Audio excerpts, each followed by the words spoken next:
Welcome to the BJ Show. Let's rock and roll. Rock and roll. Come on, everybody. Let's lose control. Brad and John, they're the ones to follow. Yeah, ready for the ride. It's the BJ Show. BJ Show. That it is on February 17th. This is A Block, which means we started just after the top of the hour. John, you know what? I'm feeling like a road trip to Jefferson City. I'm feeling like I want to go see some of my representatives and some of my senators. I want to stop by my favorite place, the Department of Revenue, where I have the concierge. What do you think? I think you should definitely do it today, and I think you should film yourself, and then you could start your first genre, your first video ever of stealth camping videos out in Kirkpatrick, because, Brad, you know better than anyone. You're not getting into any government building today. Why is that, John? Explain that to me.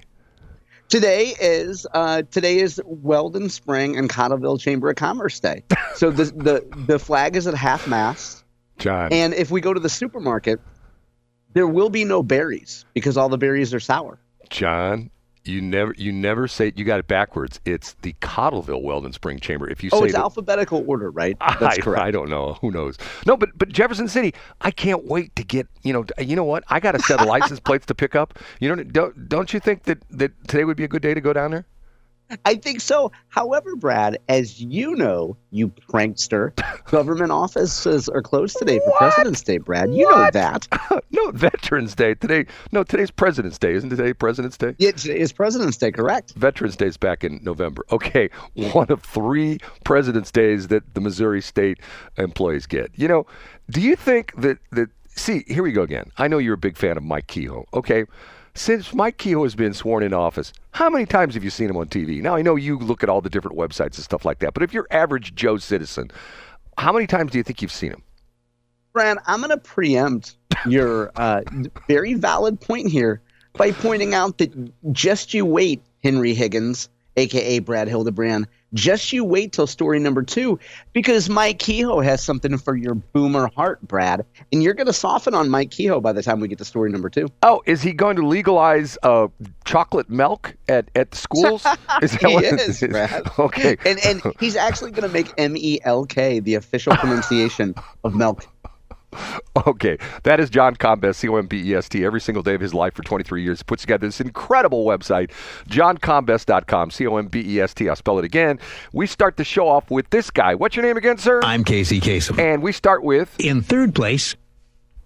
Big news broke on Friday after we got off the air, Brad, and that is that a judge in the Kansas City area has ruled provisions of Missouri's abortion law, particularly the licensing aspect of Missouri's abortion law, to be unconstitutional. So essentially what she said was that we cannot have the licensing law for abortion in Missouri because it discriminates against women who need that so-called care, I guess you could say, Brad. So this was, as you can imagine, a huge to-do in the pro-choice community. The next day, the Kansas City Star had a piece, I guess it would have been technically Sunday, Brad, had a piece celebrating the first procedural abortion in Missouri after the ban was lifted. A reporter and a photographer from the Kansas City Star visited an abortion facility, interviewed the woman who actually performed the abortion, who talked about what a monumental and meaningful day it was in the state that she would be able to go back to terminating the life of unborn children. That piece was brought to us in the Kansas City Star by a gentleman named Jonathan Shorman. So you and I have talked quite a bit, Brad, about the fact that Missouri's pro-choice Amendment 3 has not really come into effect ever since that vote back in November. But as it turns out now, women can go get rid of unwanted or inconvenient children starting on Saturday. John, you know what? My heaven phone just rang. I have a special phone here. I know who it is. It was Jim White, the big bumper, wasn't it? No, it was Dr. Camille Winter. And he said in his broken Czechoslovakian accent, he said, Brad, what are you doing with that extremely biased guy on your show? Didn't I teach you better than to be a biased news reporter? And I go, Dr. Winter, that's John Combest. What do you expect? You know what to expect, right? That's right. He knows exactly what to expect. So there was late on Friday, there was no comment from AG Andrew Bailey's office. I'm sure we'll hear from him today about what he intends to do. I guess the point is, functionally, abortions will be going on starting this week, and we're going to continue to see legislation to better define what the so-called health of the mother is, et cetera, going forward. Now, John, I read a couple articles on this, and you probably already know this, but the regulations that the Missouri House put in, the House and Senate put in to essentially thwart the abortions. I mean, let's be honest. If the Democrats would do this, we'd be jumping up and down, yelling and screaming. They talked about things like there were regulations about the size of the doors at the clinic. Now, come on. That there's the sole reason for that legislation was just essentially it was a shot at trying to stop abortions because they didn't say anything about your doctor's office with the size of his doors or your pediatrician or your chiropractor. I mean, it was just all mumbo jumbo crap that was designed to prevent the law from being carried out. And you know what? Am I a fan? I said this before. I think that the abortion thing is just, you're never going to win. It's like Jim White used to always say, we don't talk about certain things in the show because you're never going to be able to convince anybody otherwise. But the crazy part for me on this is that, I say once again, the man has no say. You impregnate a woman and she brings that child to birth, guess what? You're going to be paying child support because if you don't want to, she's going to take you to court. But if you impregnate a woman and she says, I'm going to have an abortion, the guy says, no, I want the kid. She says, tough luck, bud. My body, my choice, right? Yeah, and I think that the most ardent pro-choice people would say that is not actually a child, that it's just a clump of cells. And it would be like if you had, if you were out in the sun too long and you had some sort of a unattractive mole on your body. I think the pro-choice people would say it's just a little growth and that the woman should be able to just get rid of it whenever she wants. See, this is why nobody ever wins on this. And this is, and to the point where what's sad about this is, I've had people make fun of me because I've brought this up outside of on the air. There's a problem in our country with a negative birth rate. And I know people are going to say, well, why is that a problem? And the interesting thing was it goes back to my college years. What was the name of that guy? I talked about this before. My very first class I ever had in college with this hippy-dippy professor who made us go out and buy this book. Or no, I think it was actually a classroom book we had to buy through the bookstore. The Population Bomb. You know what I'm talking about? And this... Yeah. And what was that guy? Was it Ehrlich? Yeah, I think I have to go back and look. And essentially, the gist of the book was that by the year, and this book was like written in like the 60s, and essentially what he was saying, but like by the 80s, there would be so many people on the face of the earth that we would be standing like, toe to toe on the continent of United States. Okay, guess what? He was wrong, and if anything, we're going the opposite. I just looked it up, Brad. You were right. It was called the Population Bomb. Population Bomb. It was written in 1968 by a Stanford professor named Paul Ehrlich. And his wife. His wife was she's a PhD professor as well too. Okay, so once again, here is something that was being taught as settled science by my professor in 19 whatever year that was. I went to college. I can't remember. But once again. I keep saying once again too many times. It's frustrating to me because of the fact that, you bring up the facts, nobody cares. And I think this is a situation with the abortion thing. We're in a negative population growth. And some countries, like Japan, they're talking about this is cataclysmic. Now, most people are going to say, hey, what do I care? I'm going to be dead in 10, 20, 30 years, whatever. What do I care what happens in 100 years? Bad attitude. You know what? I think those Manhattan Project people say, hey, who cares if we dump all this nuclear waste out at the airport and then put it out in Bridgeton? We won't be around to be any problem with this, right? But I have a feeling that you have a monitor on my laptop and you're seeing what I'm looking up because you have inadvertently just touched on two of our next two stories. No, I knew you were going this way. I did. Okay, number 2. Up a notch to number 2. The aforementioned story that will bring joy to Brad's boomer heart and maybe get him to soften a little bit on Mike Kehoe. That big bad Mike Kehoe, the man from North St. Louis City, the local boy done good. Well, Brad, he turned heel on state workers because guess what? He's forcing them to come back to the office, Brad. Remote workers are going to have to get their booty back to the office. If you are a supervisor or a manager, you're going to have to come back next week. And all other remaining remote workers, you better come back to the office by March 24th. Brad, I think this is callous and cold-hearted and will affect the ability of state workers to nap and do laundry. Tell me I'm wrong, Brad.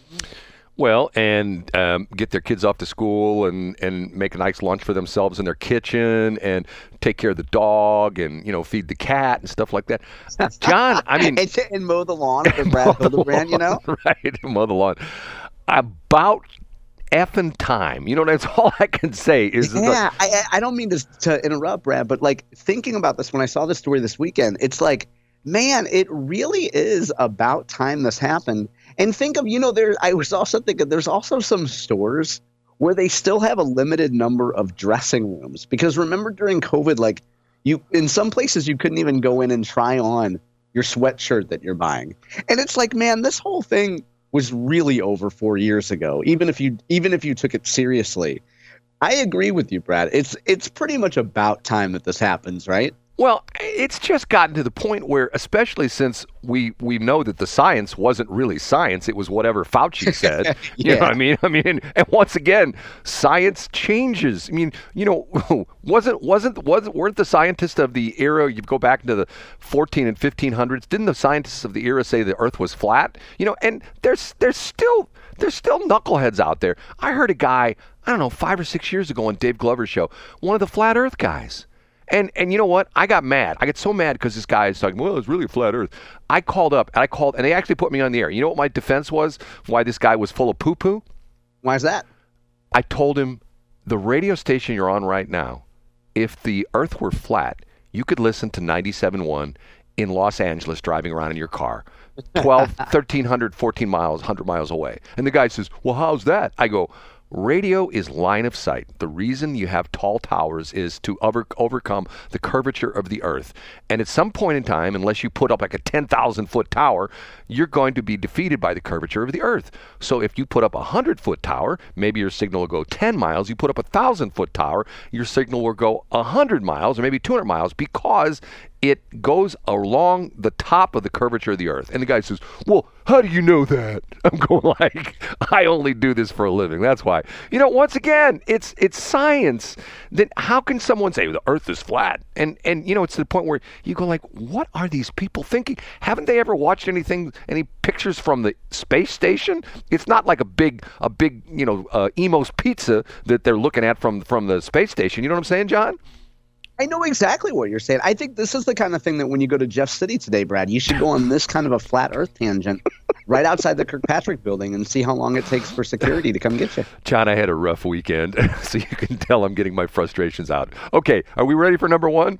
Well, yeah, I would just point out that it's kind of ironic that you claim to enjoy science, yet you were cured last time you were sick by leeches and bloodletting, right?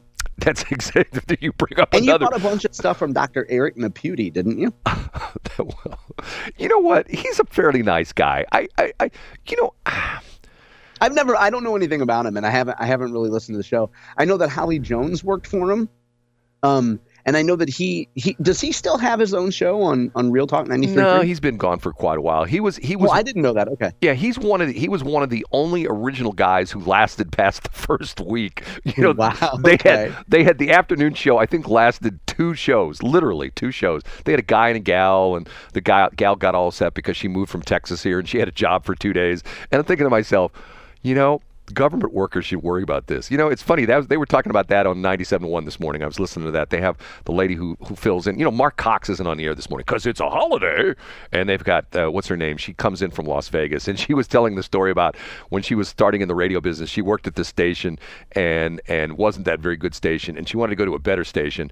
And one of her coworkers says, well, if you go to that other station, that's the station where they fire people who don't measure up. And she says to the guy, why would I want to stay here and not get fired? And he says, because you got a stable job. You can work this job all the time. Yes, but she says the pay sucks and this isn't that good of a radio station. Yes, but you go to that other radio station, they demand performance. And if you don't measure up, they're going to fire you. Oh, my God. Does that sound like government work? You know what I'm saying? It sounds like she should go to NPR. By the way, speaking of Las Vegas, Maybe it was Sheryl Crow, although she's leaving Las Vegas. Did you see her? Did you see her Tesla video this weekend, Brad? I did not. Okay, maybe we'll talk about that a different day. I'll send you that piece. And my friend Brad Hildebrand, because he has the ability to read minds. You knew what story number one was. Let's feed us into it, Brad. The number one.